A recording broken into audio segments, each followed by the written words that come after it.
Hi, and welcome to another video. So today we're going to talk about the Great Resignation. So this is something that's affecting all companies right now. For some, it's a real cause for concern as valuable talent are leaving en masse. But there is an opportunity for companies to use this to attract those looking for greener pastures. The promises of remote work and flexible hours and cultures of care are huge draws for those looking for better work-life balances and for a more meaningful contribution to their company. So I think this is something we could talk for hours about, but yeah, we're just going to focus on the main intersection between the Great Resignation and OKRs. So Aidan, what is the Great Resignation and how has it impacted organizations globally?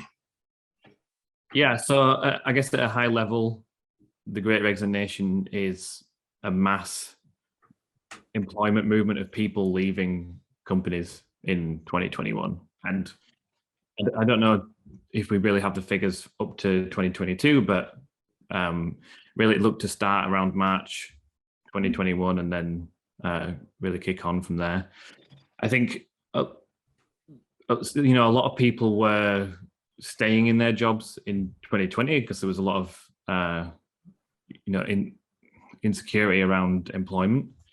During the start of COVID, but in 2021 we saw it swing all the way. So millions and millions of people, more than we would expect, leaving their roles. Maybe to go into a bit more detail, one of the big things that's really been noted is that the cause of people leaving is burnout and lack of flexibility. So I read a study that put a number of about 40% of the people who were interviewed who had left their jobs cited burnout as the main reason. 20% citing a lack of flexibility as well. So that's a 40% of that is accounting for that huge increase that we've seen, I think. Why do you think we've seen so much an increase in burnout over the last couple of years? Or do you think it's just people realizing that they're burned out now and, they're in a position where they can switch easily? I think it's a bit of both. I think the first thing, with COVID and a lot of people working from home is, we've all seen this, the blurring of lines between work and home life. If you have an office in your house, you're lucky enough to have that, then it can be a little bit easier to shut the laptop and get out and move away. But, some people are spending most of their day working on a couch or working on a kitchen counter. So I think that blurring of the lines. And then I think also, when you're not in the office and you're missing that social aspect of work, and it's really just you going toe to toe with your job every day, you might kind of realize, maybe I don't love this as much as I thought I did, or maybe I don't even like it at all. And it was just the people and the social aspect of working that I really enjoyed. Yeah, I know I've been a culprit of working when I probably shouldn't be working since I've started working from home. So I think everyone experiences that and has to go through that period. Yeah. And I think, with working from home, there is an extra flexibility that we all have access to. It's just, yeah, I know during the pandemic, it was a little bit easier to work consistently or all day because you're stuck at home. But now as things start to open back up, yeah, I think people are realizing that, I was putting in 14-hour days before I probably should. Yeah, there was nothing else to do right before. But, now things are open, you can go out and have fun again. So how do we use OKRs to combat this Great Resignation? Yeah, so on that 40% number of the people that cited burnout as the main thing and lack of flexibility, what that really speaks to me about is autonomy. I feel like if you're not giving people flexibility and they're feeling this lack of purpose and this disengagement from their work, I think autonomy and self-determinism are things that you'd really want to move to give back to people. I don't think OKRs do that on their own. They're part of a wider culture change that focuses on, making things about outcomes rather than outputs. So I really see them as a tool for that. I think OKRs give you your piece of that strategic execution pie to go and do whatever you want with. So that's where I think OKRs generally fit in. I think beyond that, people really need to be thinking about wider culture changes. I think the days of the great benefits package being enough to sell a company is kind of gone. I think you need to have people need to feel the purpose of the company. It needs to be beyond just making profits for shareholders and being, really making an effect on society or whatever people can get behind and really believe in. But OKRs are just a part of that. Like they are the tool for, sort of supercharging that strategic execution side of that transformation, I think. Yeah, and I think that the transparency OKRs really do provide that sense of purpose that people look for. That why am I doing this answers that question that I think is a big driver of burnout and the Great Resignation. Yeah, like if you can see how your work fits into the company's objectives as well, that's just not something that people have really been used to seeing. In a lot of big old enterprises, companies that have been around for hundreds of years, that's just not the way things are done. Mm-hmm. I think OKRs are part of that change. So how do you think that Gtmhub specifically could help with this battle of the Great Resignation and trying to provide that transparency that is very important? Yeah, I think transparency is the main one, like you said. Providing a visualization of how the work that you're doing matters in the company, not just to the company, but to the people around you and to your team as well. So I think things like the alignment view, where you can just go and see where you fit into that, where your jigsaw piece fits into that puzzle. I think that's a really useful tool for helping people really understand how they contribute.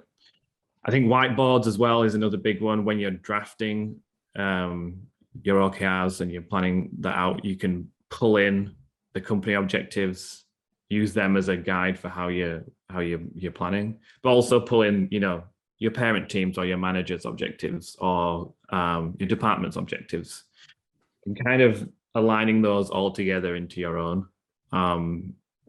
Because ultimately that's the most important part of the OKR process is the creation. Obviously, if you create them and forget about them, that doesn't help.